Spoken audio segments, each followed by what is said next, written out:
Hello and welcome back to another Bad Movie Reviews review hosted by your two favourite reviewers from Down Under. I lost it. I didn't know what to do with this one because I'm kind of a bit speechless, but we are reviewing a film that I've been looking forward to for quite a time now, and it is none other than Hayao Miyazaki's potentially final film. I know he announced his retirement. Really? Well, he's like 87, but he announced his retirement after his last film, The Wind Rises, in 2013, and then he's obviously come back to do this.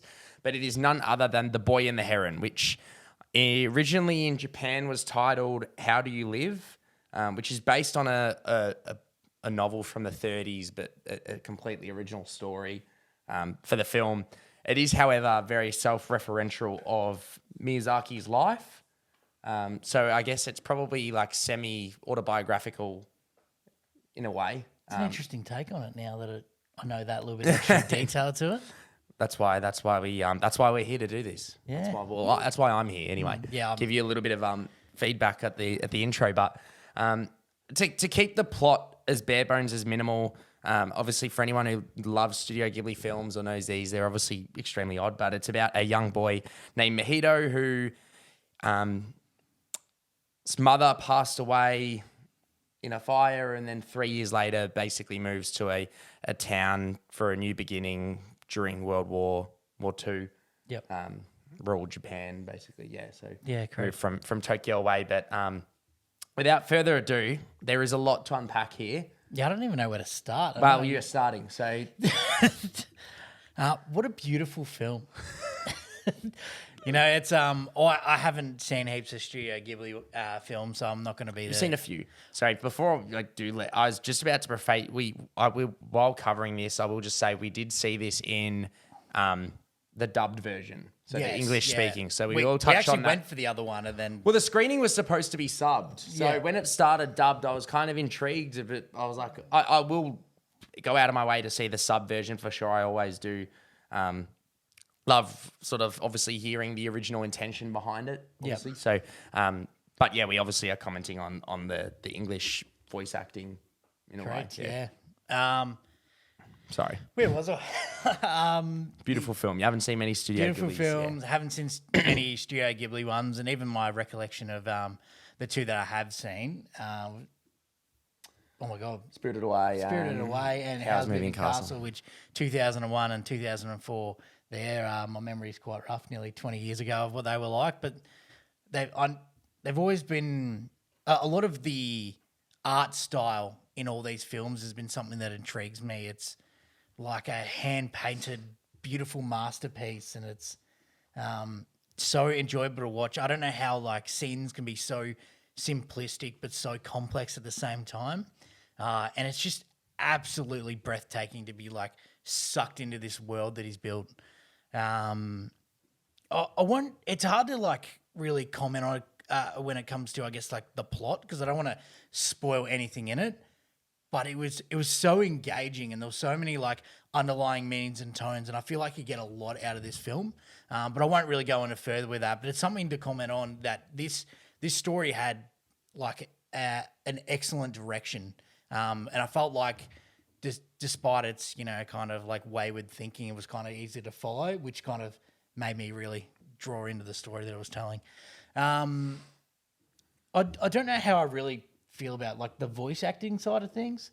I think I really would have liked to seen the subbed version than the dubbed version, but look, that everyone, I guess, did their it's pretty job common, I guess, thoughts that if you are watching any Japanese film in dubbed, the Studio Ghibli ones are the ones to go for. Like the voice acting generally in the English Studio Ghibli versions is generally top notch.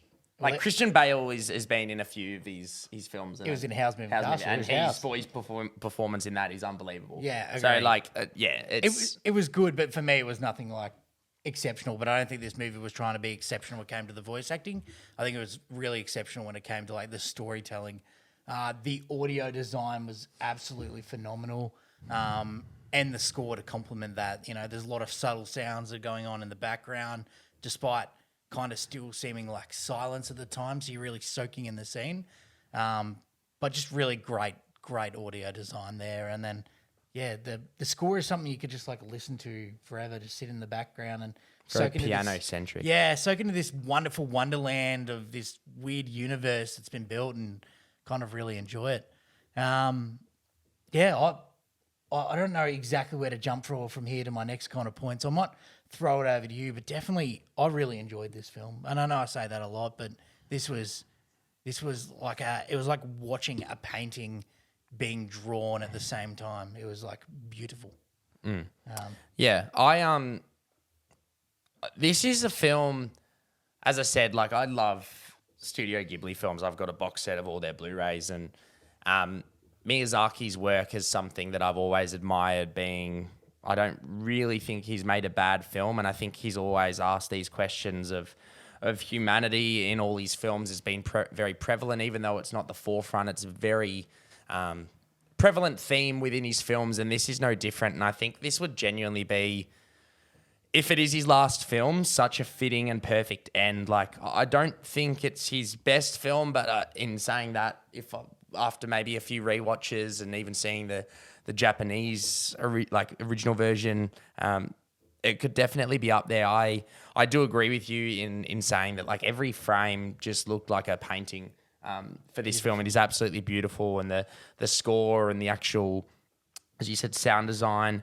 I actually thought the voice acting though was quite good. Like, I thought Luca Padovano, who played Mahito, who's the main obviously character, I thought he was really good. But you wouldn't know if I didn't tell you, but the Grey Heron is played by Robert Pattinson, who's unbelievable. Actually, not bad. Like, not even. I mean, you obviously have your two different voice actings. You have your films like your Trolls and like the upcoming Garfield and Super Mario, where everyone clearly just puts on something, their own voice. Yeah. Whereas this is clearly voice acting. Even Florence Pugh, I thought she was fantastic. She's in the film playing Kiriko, and she was really good. You wouldn't. That I knew that, I didn't even pick it. I was trying to listen for it too. Yeah, so like you definitely get something out of them, and I thought they were all really, really good. But Christian Bale, not Christian Bale, Robert Pattinson, I thought was genuinely fantastic as the Heron. But I just think there's a lot to it. It's a bit of an odd one because what I'm about to say might sound like a bad thing, but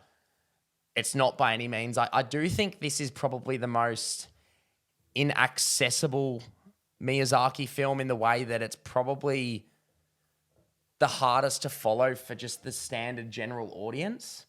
There is a lot going on, and it is, in my opinion, easy to follow, but I can imagine a lot of people not understanding what's going on. Like, there's obviously a plot here, but it's like a deeper level and a deeper meaning, which does help when you know, obviously, the fact that it is somewhat autobiographical and the themes that are so prevalent within his films about.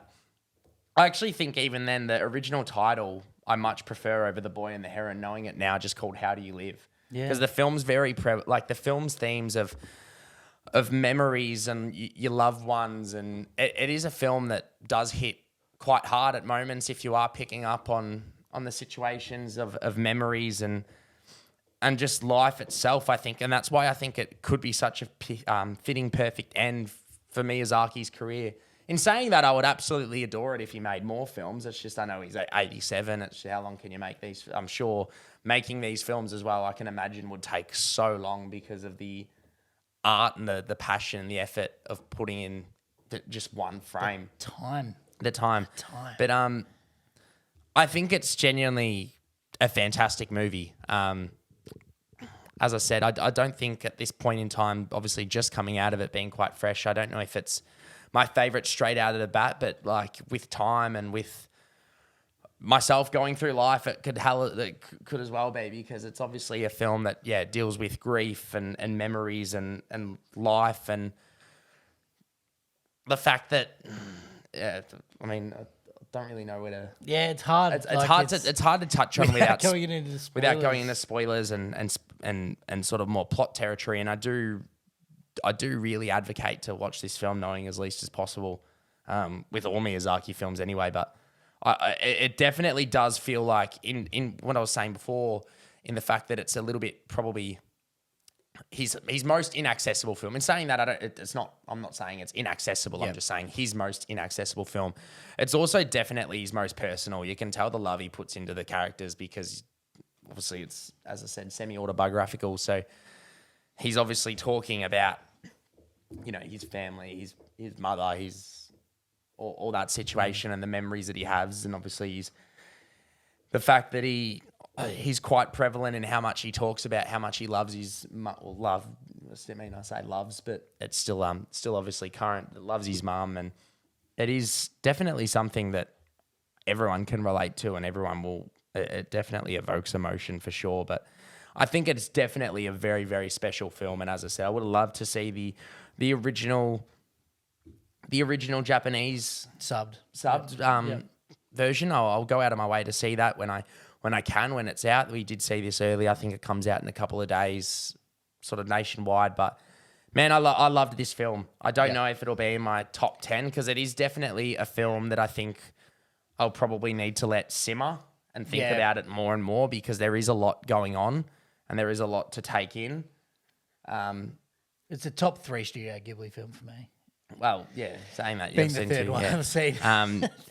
But no, for sure. I think it's something that after maybe a rewatch, and I'll have a newfound appreciation for it. But at this point, I still love this film. I think it's one of the most beautiful films I've seen all year. And I've said that probably quite a few times because there have been some very good-looking films this year. Yeah. But so unique too. Like it's. Oh yeah, you get this. You'll get nothing like it again. Like this. It has got a very similar artistic direction to all of his previous films, but also very, very different in a way, which I absolutely love. So, man, there's probably not too much more I can say without going into spoiler territory and touching on sort of these more deeper themes and what they kind of mean to me, and I'm sure what they mean to you. But we probably might leave it there just to not touch on spoiler. But in saying that, come a couple of months' time when we touch on our top 10, might be in yours, it might be in mine, and we can probably discuss it a little bit more. We can probably touch on those deeper themes and what sort of connected with us. But no, absolutely adored this film. I recommend everyone to go see it because he has been Miyazaki's been a pioneer for not just animation and in cinema, but filmmaking in general and storytelling and obviously creativities. And if it is his last film, I beg everyone to go see it and enjoy it and take out of it what you can. But if you have seen it, I would love to know what you also think. Comment below. Definitely. And if you like our review, give us a like, subscribe for more content, and we'll catch you next time. Thanks, guys.